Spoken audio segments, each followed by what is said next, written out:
Hey everybody, Texas Hippie Chick again. I had to take a break, come out to the lake.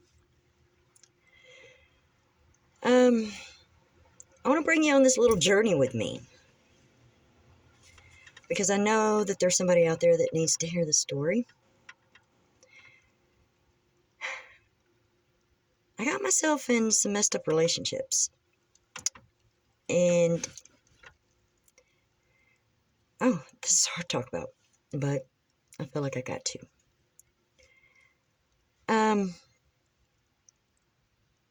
I escaped one physical, a very abusive relationship to jump into another one that was mentally abusive.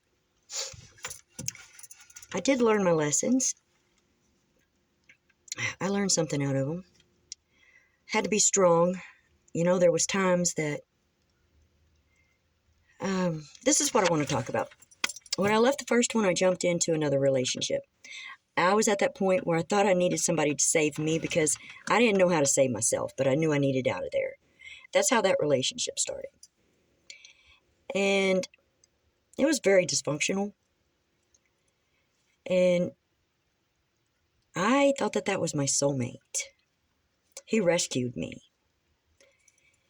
And he would just up and leave and tell me I had the problems and things like that. And I started working on myself.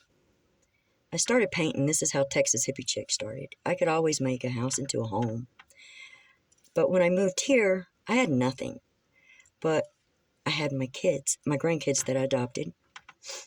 And we came here with nothing. And I would go out driving country roads, and one day I come up on this house that was being tore down. And I got these, I'm watching the birds in the tree, I'm sorry. These wooden boxes and things like that. And started painting them. I needed bookshelves. And the lady that I lived next door to, she called my landlord, or landlady, and said, "This lady's bringing all this crap up here in this apartment." Well, by the time my landlady got up there, she'd seen what I'd done.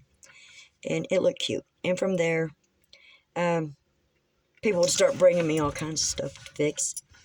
Then I started painting. And then painting, it connected. I didn't know it was meditation. It connected me to my source. And I got better. I did. I really thought that I was better. That relationship ended up breaking up. But I always held a special place for him in my heart because he rescued me. But then, yet again, the mental abuse, the gaslighting, it was awful. I felt like I was losing my mind. So I came out of that one and was working on myself some more and got in this last relationship. This man treated me, he was so gentle, so caring, so nice. He would get down and his vibration was lower than mine, stay in bad moods sometimes, you know. But what I would do is, I couldn't get over the last two exes. And I was bringing that toxic stuff into this relationship. It was more than he could handle. And I was hurt when he walked out, but it's okay. I'm at that point where, yeah, I'm sorry I hurt his feelings, but, you know, I know what I bring to this table. I'm a good, caring person, and people, this is what gets us in trouble, is because we are good, nice, sweet, caring, give people more chances than they deserve. We don't want to give up. We think it's our job to help. And the one that I thought was my soulmate, he's sick, mentally and physically. And I got word that he was on his deathbed. I actually thought he did die. And I thought I was going to go out there and help him get set up because he can no longer take care of himself. But through that, yesterday, he started putting me down. He started accusing me of things that I didn't do. And it was through text, so, before when it was in person, he'd say I said something, or and I'm like, no, I didn't. Well, by God, if he didn't have me believing that I did what I said I didn't said, I ended up believing I said it. Y'all know how this goes. I'm sure y'all been there. And so I seen that, and it's like, no, I'm not gonna do that. And I had to totally let go and surrender. And that was kind of like a double whammy. The one that treated me good walked out the damn door, and then the other one, because I see the good in everybody, or I try to. But when it comes to your spiritual growth, yourself, your mental health, your physical health, they're interrupting the peace, bringing you down. You gotta let that shit go. You have to move on. Who knows, I may be single forever. I'm a hopeless romantic. I love having a partner, but I want a good partner. I want somebody that can match me. I know what I bring to the table.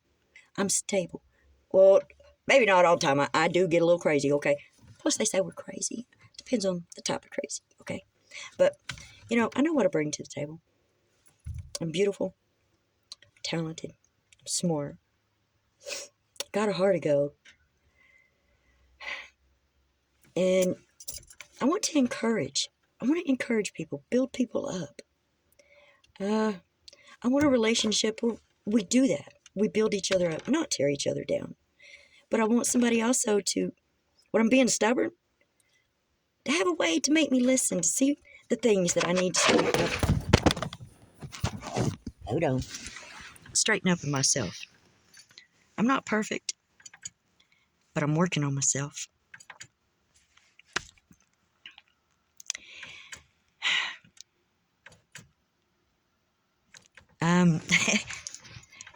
Yesterday was a very bad. I just had everything. My CPTSD. There's a thing called limerence, and you know what that is? It's where you live in like this fairy tale world about your ex, where you think they'll get better and snap out of it, and everything's gonna be good. No, that's what I was going through.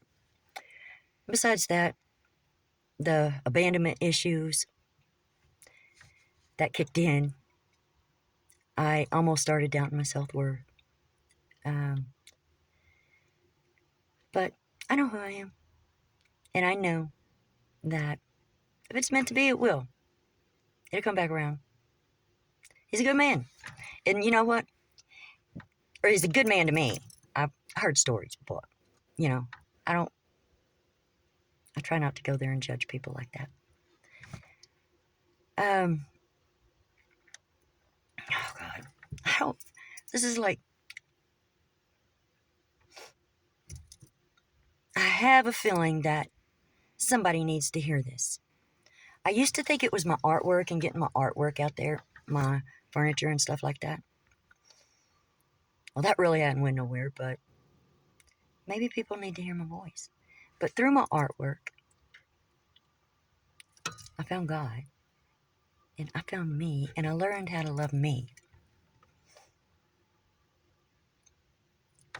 And it's okay.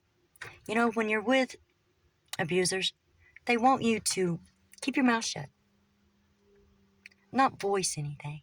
You didn't see it that way. You didn't. Or you said, or they say that you say things that you didn't say. Well, I would scream, I would rage, trying to justify myself. And say, the voice even goes up now. And it's just not worth it. It takes my peace away. And being by myself, raising these kids, is where I need to be. For now, until I can take care of these issues. And I just want to tell you people, ladies, men raising kids, I'm a grandmother raising grandbabies. I'm 56 years old. I've made some wrong decisions, but I learn from them, make them better. I was in a housing, rented, my first apartment here was a 2-bedroom house, or a 2-bedroom apartment. Then I went to a 3-bedroom. Within 10 months, I had my own house, my own job. So y'all can do this. Then I had to start working on myself. Still working on myself. And if I don't have that every day, if I don't have that time in the mornings to sit with my source and get centered, I'm no good for anybody. Nobody. I want to just put this out there. If you're having a bad day, I want to send you love and light. Let you know you're strong. You can do this. You can do it, girlfriend. I did it. But you know what? Another thing. Have fun. Have fun. It's time for me to have fun. I'm going to have fun. And I'm going to dance with this universe. I don't want a cowboy dance with right now, but I'm going to dance. Peace, love, and light. Love and light. I can't talk because I am nervous.